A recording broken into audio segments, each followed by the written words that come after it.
Embwa gye baawadde principal ng'ekirabo etabudde Honorable Kasolo akatambi ogenda kuba ng'okeefunirako maaso awo. Omusumbuluzi Julius Bugingo naye avuddeyo n'alabula endiga ze ennaku z'omwezi nga 15 ne 16 nti tebageza ne balinnya ku Canaan Land. Akatambi nako weekali mu maaso awo. Rickman si birungi n'akatono. Sheila Gashumba omusajja wamma gwadeetinga omufumbo nabyo ogenda kuba ng'oyongera obimanya maaso awo. Mugamba mutya, mwasibye mutya? Kansubire nti muli bulungi ba mikwano ng'enkola yaffe. Mbasaba vidiyo nomugimpe like era nensaba gwe wenna atanaba kusubscribinga wano ku Sylvia News Extra nti mukwano subscribinga era onyigene mu notification bell olemesebwanga byonna bye mba nteekayo wano ku Sylvia News Extra. Zubeda Byantalo ayasizza Frank Antambi nti naye yalidde ku ssente wadde ye avaayo n'abyegaana mu bantu. Suvi Airport Pickup and Transport Service mukwano tambula nange. Oyagala kutwala ku kisaawe, oyagala kujja ku kisaawe, oyagala kutwala mu kyalo olina famire yo, oyagala kutambula weeko, oyagala genda ku party, oyagala genda ku beach, mukwano nkoonaako ngenda kubanga ate nkutwala bulungi nnyo ate ku bbeeyi nga yanseko buseko nga woolabaawo. So tambula nange weewale abafere ate otuuke bulungi n'egyolaga. Munange sigenda kukulwisa era nga nkutandise ne Honorable Kasolo. Ono nno si musanyufu eri abantu abawadde principal oba Robert Kyagulanyi Ssentamu embwa ng'ekirabo. Ye agambye nti akuze kutuuka awo ye amanyi nti omuntu wakuwa embwa aba akuwadde bisiraani. Era munange takomye ku ekyo n'alaga obwennyamivu bw'awulira eri principal. Munange ne yeetuna n'okwetunda olw'abo abantu abakoze ekikolwa ekyo abawadde principal embwa. Sigenda kubanga nkuyisa akatandikaka. Omukisa guno Mwami Kyagulanyi naawe wazaalibwa, tusonyiwe. Abasajja bwe bakukyaliza mu disitulikiti yange y'Ekyotera, tusonyiwe. Ekirabo kye baakuwadde kikungula. Omusajja baatodde embwa gye baamuwadde. Nze sirabangako mugenyi gubawa bugenyi bwa mbwa. Embwa ekungula. Oba baatuula mu lukiiko ki n'ebyo babadde baagaliza munnaabwe biddire bo. Embwa esooka ekungulira empalanyi. Oyinza otya okukwata embwa n'ogiwa omwana wa munno? Wadde Mwami Kyagulanyi simuwagira, naye tetasaanidde kuweebwa mbwa mu bantu. Olaba ne b'ofuluma mu nnyumba yo n'osanga embwa osooka n'oddayo n'osaba essaala. Naye munno najja wano nga bwe nnyimiridde bwe baagimuleetera ne bagimukwasa wali ematale. Embwa ekwasika munne embwa nga ne bwefu ogisuula ku jirikiti. Omutima omubi gubaalaze munnaabwe oyo nsaba bye baba basooka okugulozaako. Ku lwokuna buli eyali mu pulaani y'okuwa munnaabwe embwa asooka agwe akomererwe. Akole ki? Embwa egabika. Kale neetonda lwa Kyotera, kubanga mu byafaayo bya Uganda Kyotera yokka ye yatodde ekirabo ky'embwa ku kiwe yeesimbyewo. Kitalo nnyo.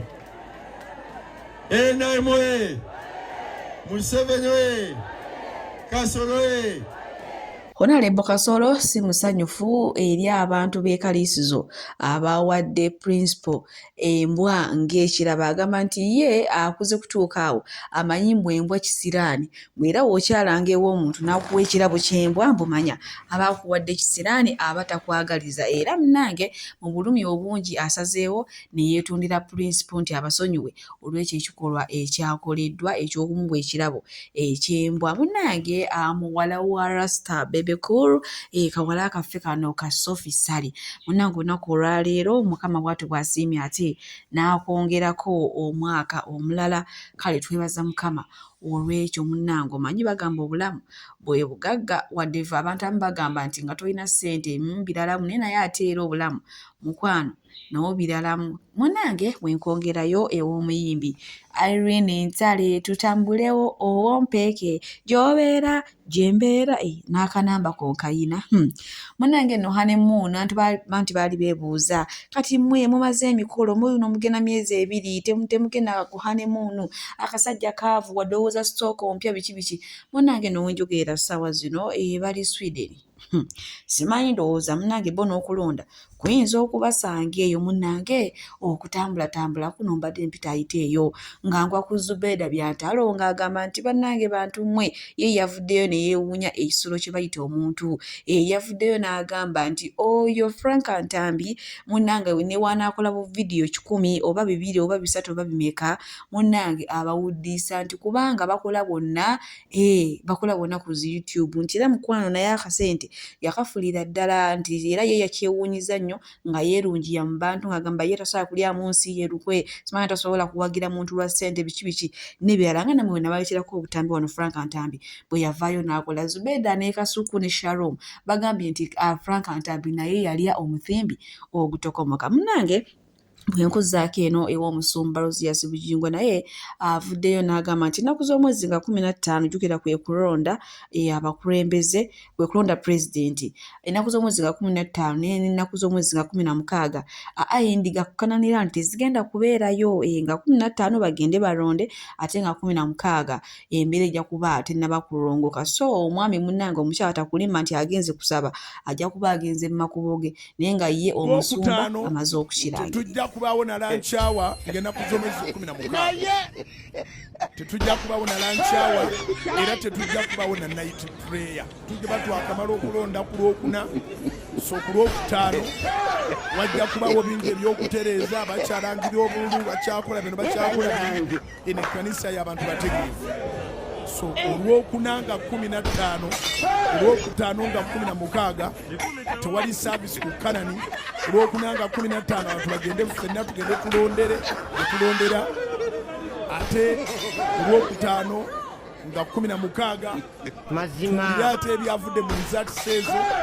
nga bwe twongera naffe ate okwesetinga naye okusiiba n'okusaba tebigenda kuyingira eyo gy'oli yonna saba siiba sabira eggwanga lyaffe sabira abavubuka sabira abato sabira abakulu saba emirembe gigende bw'atyo omusumba Rosias Bujingo avuddeyo n'ategeeza nti ennaku z'omwezi nga 15 tewali kusaba ekananirandi wamu n'ennaku z'omwezi nga 16 kubanga embeera erabika ejja kuba tennaba kulongooka naye mu kiseera kyekimu badde yali nyongera obbajjukiza kati Pentagon yo tugira twagiwummuzizaako ebbali kati ekiriwo kyakugula butebe akatebe kamu ka mitwalo 2.5 so go wenna mukwano endiga oba omugoberezi wa Pastor Bujingo ayagala katebe tayagala kumunnyonnyola tayagala kumugamba wabula ekiriwo ayagala katebe ka mu chaachi sigenda barwisa akatambi ngenda kubanga nkabateerako mu maaso wano yekennyini omusumba nga abannyonnyola leeta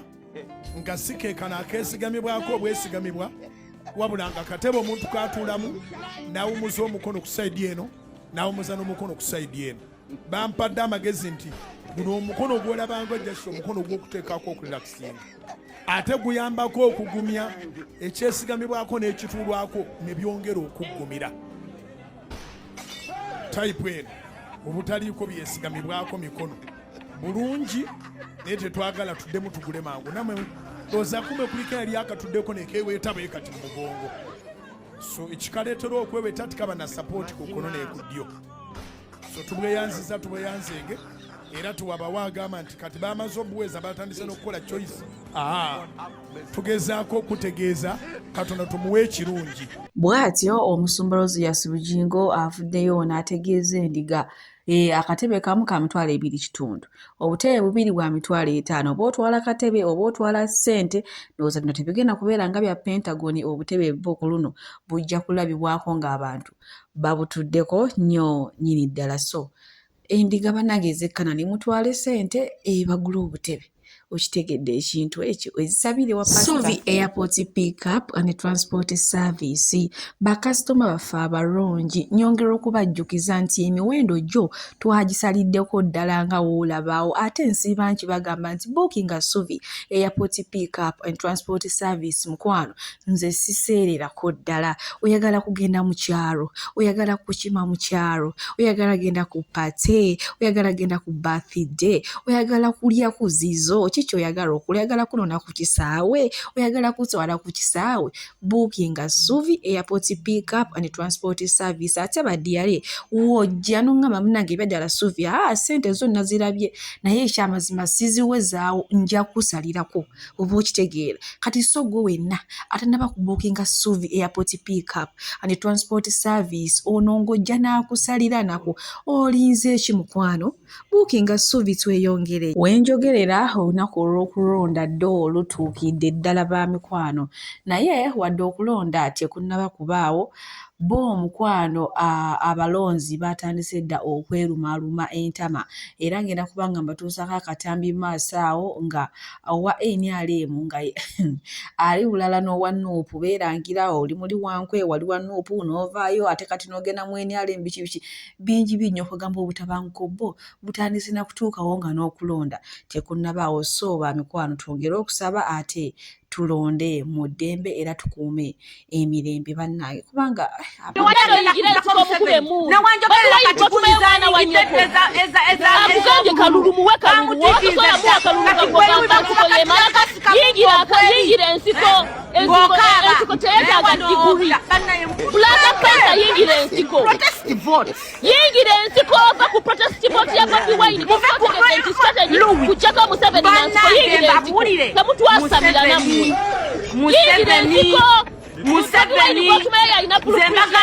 Museveni mumwesonyi wetwebake yingira ensiko Bobi Wine gobali mwana wa wakola kyo kuyingira ensiko nze mukutumyeko mu nsiko wakola kyo kuyingira ensiko mukutumyeko mu nsiko kyo kyambagamba obwongo muri wano mukuba akalere muri wano mukuba mudomo muganje gendo olw'ekyagulanya yawula mutabulala mukuba mudomo Museveni yali bagasente kati ensiko yali kulyako kibumba ekibuzo kiri kibumba kekikuziika kibumba tuli wano twayinja Bobi Wine is using can't work use your own strategy kannabagamba ko nti ekaya asobola okuga Banange, Museveni masisobola tokulonda weyingira ensiko temutwasamira banange bw'obagamba yokulonda tekusobola era okulonda Bobi Wine okwenawe tolina gyogwa tekugenda kukola yingira ensiko temutwasamira yingira ensiko tolina gyogwa Luwi Wine wano bakuwa ssente wali ogenda wogira Museveni naye n'otya internet kyegenda kukuba nabantu n'amabeere ezo siri buli wankwe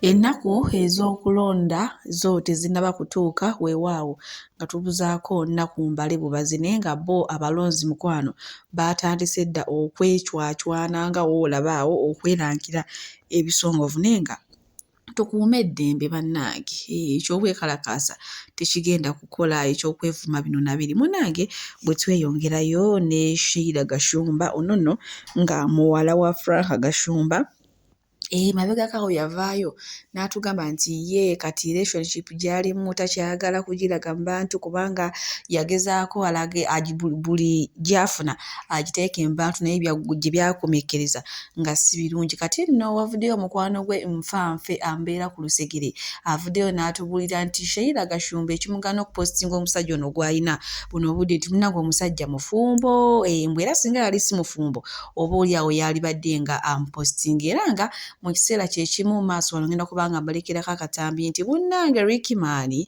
okuva lwe yawukana ne Sheila Gashumba munnange bwe obulamu bwe bambi bwakyukira ddala kati ali awo agwira ku sipiidi ya kika kya waggulu nnyo nnyo si bigambo byange naye ngenda kubanga mbateerako akatambi maaso wano nammwe mube nga mubyewulirirako mbw ate ekyobuzibu obuzibu obwava ye yakyawa Sheila Gashumba kati mukwano embeera yo mbi nnyo nyiddala mbu ne ba TikToker saawa zino bamusinga naye nga nziramu okubajjukiza tambula ne Suvi Airport Pick Up and Transport Service mukwano tugenda kuddamu kwejjusa ate nyongera obajjukiza nti siseerera emiwendo weegiri awo kati simanyi lwaki temumpagira oba mwagala nsiibe enjala oba mwagala nkaabe simanyi banange kimwagala bamaama bataata nfukamidde muwagire Suvi Airport Pick Up and Transport Service.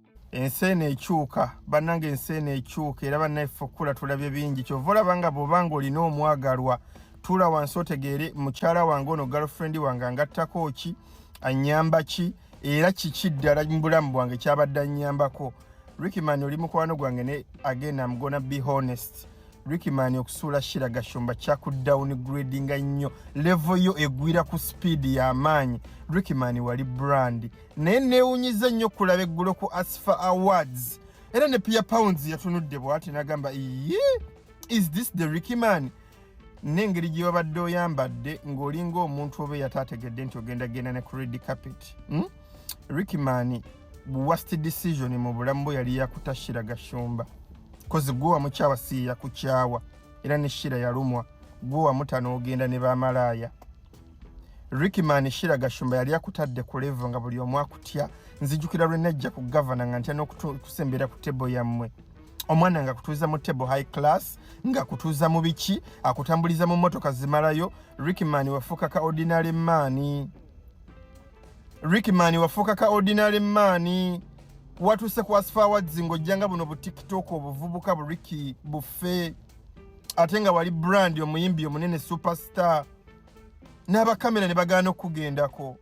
Abakamera mumulabe wa kamera goba Ricky Mani nti amukwate biki ali awakuba simu atadde obuntu ku mutwe buno budulaga bw'abavubuka akubya akapale kalinga kabaseeka. Ricky Mani for sure botalwana nnyo yo brand yegenda level up yongeza muzannyo go ogenderera n'engeri gy'oyambala n'engeri gye weeyisamu kati ofukidde ddala bo TikTok bano. Abalungi abatuuliriza era abatulaba olunaku olwaleero tukyaddeko ewa Sheikh Ashraf Dembe. Sebo sanyusa okubalaba amannya agange Seeka Ashraf Dembe akola ku bizibu by'enjawulo. Omuntu singa aba alina ebirwadde musomereddwa tunywa amazzi ga lukuya nga bw'obadde ogalaba tugenda abantu ku kyoto ne twokya emizimu emibi egibabaamu n'okulomba edduwa. Abantu singa abeera ng'ali wano atuuse sobola okumulombera edduwa ne waba atatuuse nga mpadde amannya ge naye ng'ali wala maneetaase. Enamba yange yeno eri 0707363711. Namwe bannyinaffe abali ebweru oyagala okuba nti oyagala okulombera ku dduwa ng'olina ebizibu visa zibuze amaka gakolongotana sente zikola zimpita mu ngalo ojja kumpeereza ekifaananyi kyo n'amanyago ebyo byokka bijja kumala nja kulombera edduwa ojja kutereera. Olunaku olusembayo mu mwezi mba n'edduwa eyawamu ffenna n'abalwadde bange abakadde n'abapya. Salaamu alaikum warahmatullahi wabarakatuh.